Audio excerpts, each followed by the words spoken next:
Hi everyone, and welcome to the UBC Botanical Garden Apple Workshop. We're coming to you live this morning from the UBC Botanical Garden, which is on the edge of Vancouver near the Pacific Ocean. And this is the unceded territory of the Musqueam peoples. We are very close to the mouth of the Fraser River, which is just around the corner from us. And many of the plants that are growing here are native plants and have been growing for a very long time in this area. So we are grateful to work and live and play in the unceded Musqueam territory. Today we're going to talk a lot about apples, and I get excited about apples because this time of year there's so many different kinds, and we have them here at the Botanical Garden. So here is A is for apple. Now, everyone knows letter A. It's the first one in the alphabet, and apples are so delicious and amazing that our friends of the garden are volunteers, and they have been putting on a festival here every year, and today it's the 30th year. We're going to talk today about different colors of apples. I have beside me some green apples, some yellow apples. Many apples are both red and green. We're going to talk about how apple trees grow and start their life and the things that they need to grow up to be healthy trees. We're going to talk a little bit about the bees that we need to make apples. And at the end, we're going to talk about some apple snacks, some really delicious ways that we can eat apples. Here's a photograph of one of the apple markets where our volunteers displayed many different kinds of apples. They have interesting names. So just like we have names, there's also names that are given to kinds of plants. And sometimes people will say, oh, you look like your brother, or you sound like your mother. And the people I work with, they like to collect plants and lots of plants. And when you're talking about plant families, it's things that look the same but different. So all apples are in the family of Rosaceae. So they're in a special family of plants. And then within that, they have other names. For example, here there's one called winter banana. That's a really funny name for an apple, but it must taste a little bit like a banana. There's another one in the middle called Wolf River, and maybe that apple tree grew near a river, and maybe there were wolves that lived nearby. But all of the apples have names. Sometimes it's for a specific person, like the Macintosh apple. That was one apple tree that someone found in their yard, and they said, hey, this tastes really good. I'm going to share the seeds with my farmer friends, and we're going to grow this kind of apple because it's yummy. I was curious if you know different names of apple varieties that you have seen. So teachers, we're going to play a little game called Waterfall. And what we're going to do is we're going to give you about 30 seconds. We're going to have you ask your class if they know other names of apples. And then when I ring my bell, we're going to have you enter the names in the chat of the apple varieties. So I can get you started with the one at the bottom. The green one is called a Granny Smith. The red one on the bottom is called a Macintosh. So teachers, on your mark, get set, go. Let's ask your class, what kinds of apples do you know? Go.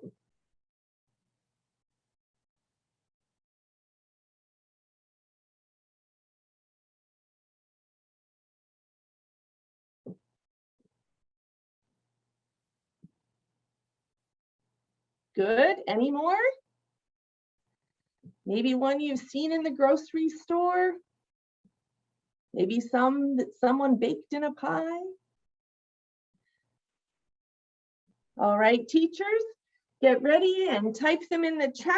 And when I ring the bell, you're going to hit enter. On your mark, get set, go. All right. Now, let's see if we can find out What are the different apples that you guys can name? Let's see here. Well, I see some Macintosh, Granny Smith, Gala. Yes, Salish, good. Honeycrisp. Oh, Ambrosia is one of my favorites. Very good. Well, here at the apple market, we have all kinds of varieties, some that I've never heard of before. And what we have is a special truck that goes around to all the BC farmers and collects these unique and delicious apples that we have at our apple market every year, the weekend after Thanksgiving. So Thanksgiving is a time of harvest where we're picking everything and enjoying the food that's been growing all summer. This year at our apple market, we have Newtown Pippin and Winesap and Brayburn and funny names that you've never heard of, but they're all delicious and they all taste a little bit different. Here's a photograph of where you might see apples close to you. So when you're in the grocery store, you'll see different names. So this one has Ambrosia, Fuji, Macintosh, and a Spartan apple sign. And you'll notice that little blue border there, there's a picture that says BC product on it. That means it's an apple that was grown in British Columbia. So it's close to home, which means it didn't have to travel far. It means at this time of year, it's pretty fresh. And that little picture has also a sun in it and some green for land and some blue for ocean, because we're so lucky that we live in British Columbia, which is near the Pacific Ocean.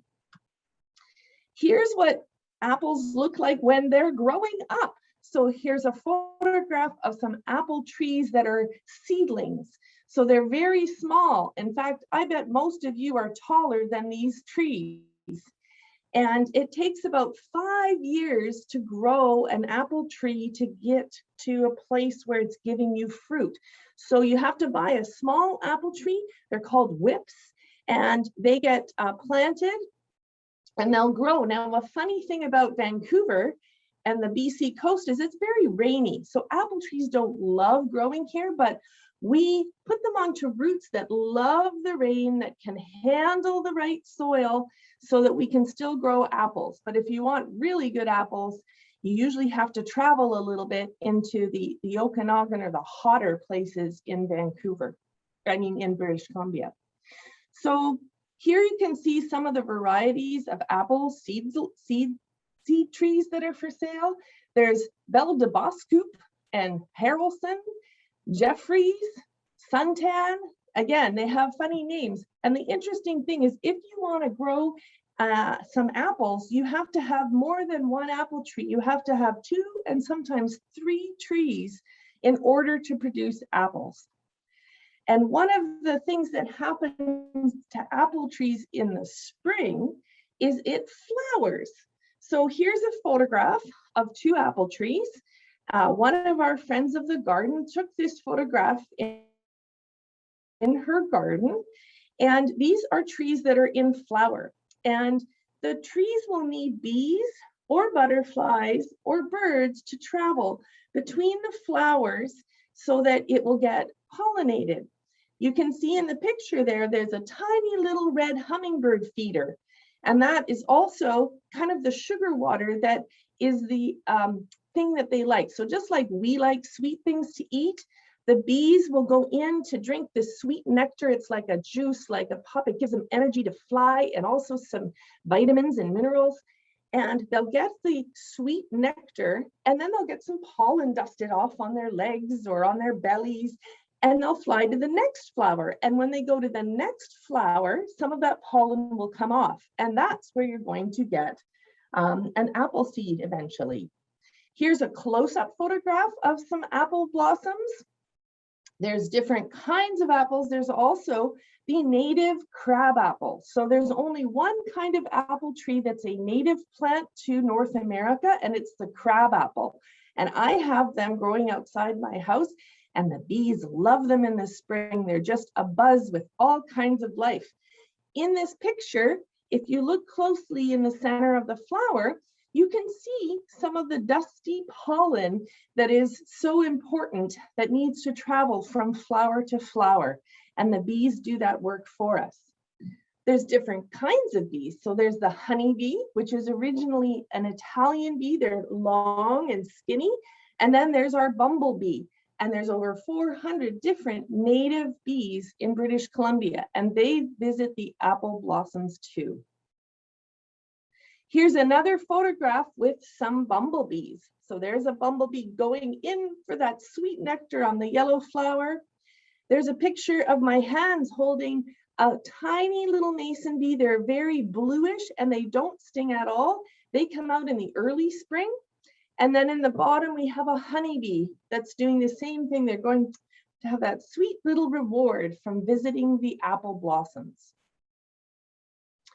Now, we live in British Columbia where it's very rainy on the coast, but in the winter, there's a picture of an apple orchard that is frozen. Everything is cold and quiet. There are no bugs moving. There is some snow falling, but the trees are quiet. That's the winter time. When the spring comes and the days get longer, the tree knows it's time to wake up. So the leaves start to unfurl, the flowers start to bloom, the bees come and visit, and it's a beautiful time in the spring when the world is waking up in the warmth. At the bottom, you can see there's a baby apple growing, and the baby apple is going to keep growing all summer long, and it loves to be in the sunshine. It loves to have healthy soil, and it will keep growing all summer long until it's autumn. And in the bottom picture, there's a picture of the apple orchard. There's a ladder. They have special ladders to go and pick these apples growing, and then they will save them and then transport them so they can come to be on your kitchen table. Here's another picture that we made where you can look at the way that the life cycle goes. So at the very top is an apple, and that is a fully formed apple that you can eat. When you open an apple, there's seeds inside, and I'll show you some later. When you have the seeds, you can plant the seed. When a seed is in the ground, it could be a sunflower seed or a kale seed or an apple seed. What happens first is the roots start to grow downwards, and then the leaves start to grow upwards. And if you let that grow over time, you will have more leaves and it will get taller and taller. And it will take about 5 or 6 years before you can grow some apples. So that baby tree is going to need some sunshine, some good soil, and probably a farmer that's paying attention to how it's growing to make sure that it's growing in the right shape to give you some nice apples. There's a picture in the bottom with all the little red apples that have grown. And every year you're going to need a visit from a bee to visit the flower so that you can then have another apple. And one of the things that we're good at is when we like something, we like to share it.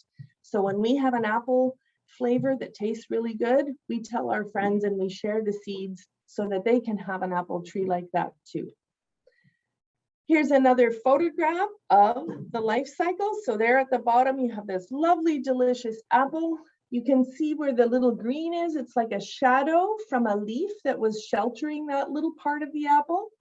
The flowers in the spring, the visit from the bee, the apple forming, and then we have a photograph of our espalier that is growing at the UBC Botanical Garden. We have Vancouver's oldest demonstration food garden, and the apples are growing around the food garden facing south because that's where you get most of the sunshine and the heat and the light. And our gardeners do something very special. They plant the trees in what's called espaliers. So they look like spaced out hands so the branches can grow, and you can see there's little sticks there and wires so that the apples get as much sunlight as possible, as much wind as possible to keep them dry and hot. And they were growing there even just a couple weeks ago. I went to see them, but they're probably all picked by now, getting ready for our apple market. Here's another photograph of our espalier, kind of a close-up of, you can see the little blue tape that's holding the twigs as the apple tree grows. And then there's the lovely path there that I hope you guys can come and see someday in person, to walk and visit our beautiful apple trees that are growing. Did you know that we eat a lot of apples? So if you had to count how many apples you would eat in a year, they say it's as many as 86 apples. It seems like a lot, but they're in all kinds of snacks. So here's a photograph of one of our friends of the garden cutting up an Empire apple so that people can have a little taste of it. There's someone wearing an apple apron, cutting up slices of pie.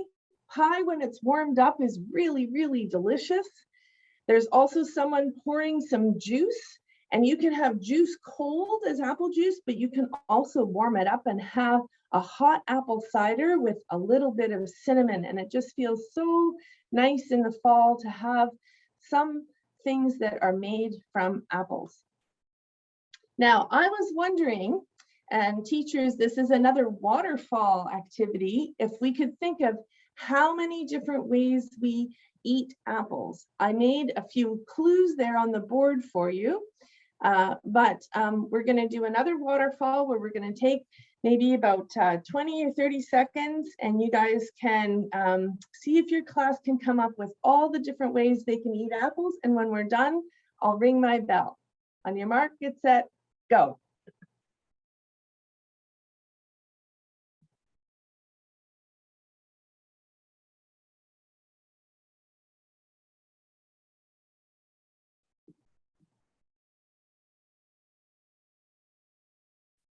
I'm getting hungry just thinking about it. I'm sure that I'm going to eat an apple later today.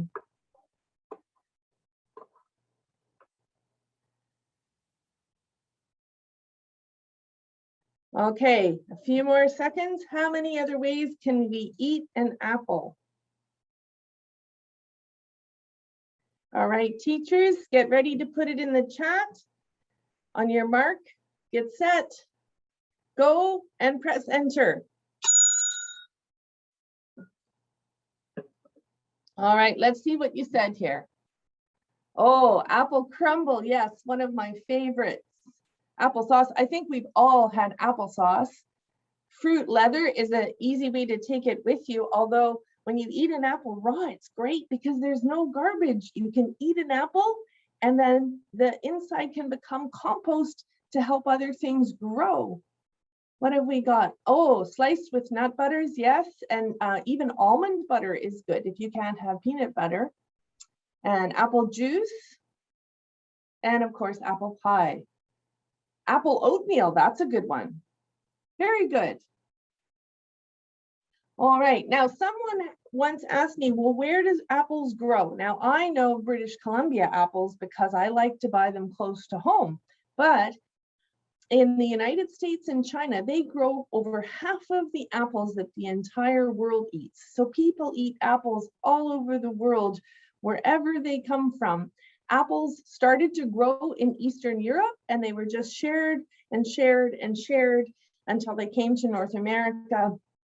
And now we grow lots of apples here in BC.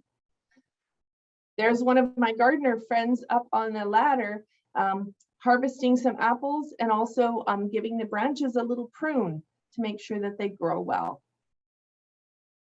Here's a picture of the truck that's coming to the UBC Botanical Garden this weekend. In fact, I was out there this morning and they were getting ready, putting up the tables and getting ready for this big delivery. Our friends of the garden take this truck and they go to all the different special farmers that grow really interesting varieties of apples. And then we sell them so that people can come and taste the variety and support our local farmers. There's another photograph there from our grocery store where it has a Jazz apple and a Honeycrisp apple and a Golden Delicious apple. Golden Delicious are very yellow and golden. You can see when you're at the grocery stores with your parents, oh, this one comes from British Columbia. The Jazz apple there comes from New Zealand because they grow apples too, although can you believe it's their spring right now? So they're just starting their growing season with apple blossoms, and we're in the autumn part where we're harvesting and celebrating with all of the yummy apples that we eat here in BC. Here's another good photograph of our apple market signs. You might see if you're from Vancouver, the little lawn signs, the white ones there. And there are two friends of our garden that are here to offer good gardening advice and help people buy apples and apple trees. Our last picture is something that was one of our favorite things to do, and we would collect a whole big pile of leaves and put them in a big pile for everyone to play on. So I don't know, sometimes it's hard in BC to find a whole pile of leaves because we have so many cedar trees and fir trees and evergreens. But when you can have leaves, it's a nice fall thing to go play outside in nature, maybe go on a hike with your family and see the natural world. If you live near a farm, you could go and visit and see some of the orchards or things growing. And of course, you can always visit us here at the UBC Botanical Garden, where we have our fruit garden and our apple trees all year round.